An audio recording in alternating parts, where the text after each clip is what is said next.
నిజంగా ఇక్కడికి వస్తే మొత్తం రైడింగ్ ప్రపంచంలోకి వచ్చినట్లుగా ఉందన్నమాట. అంటే రైడింగ్ అని ఎందుకు అంటున్నామంటే మొత్తం కార్స్ అంతేకాకుండా నిండిపోయింది ఇక్కడ. అంతేకాకుండా ఇక్కడ చూడొచ్చు మనం ఉయ్యాలలు, బెడ్స్.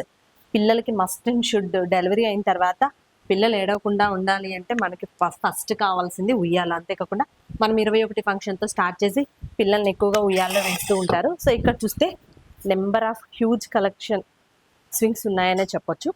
సో అంతేకాకుండా ఇక్కడ నెట్టెడ్ అంటే పిల్లలకి దోమలు అలాంటివి కుట్టకుండా మస్కిటోస్ బాధ లేకుండా ఉండడానికి ఉయ్యాలకి మంచిగా నెట్ వచ్చినవి కూడా వచ్చాయి.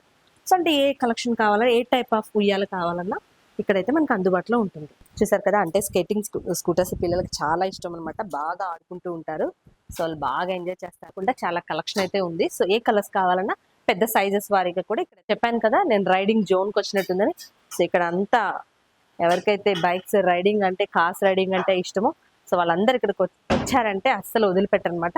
సూపర్గా ఉన్నాయి కార్స్, ఇవన్నీ జీప్స్. అంతేకాకుండా సైజెస్లో కానివ్వచ్చు, క్వాలిటీలో కానివ్వచ్చు, చాలా బాగున్నాయని చెప్పచ్చు. సో ఇక్కడ కూడా మనకి వెహికల్స్, సో ఇవి కూడా ఎలక్ట్రికల్ విత్ బ్యాటరీతో మనకి పనిచేస్తూ ఉంటాయి. అంటే ఛార్జ్ పెట్టుకుంటే ఇన్ని అవర్స్, ఒక 3-4 నుంచి 5-6 అవర్స్ వరకు కూడా చక్కగా పిల్లలు రైడింగ్ చేసుకోవచ్చు.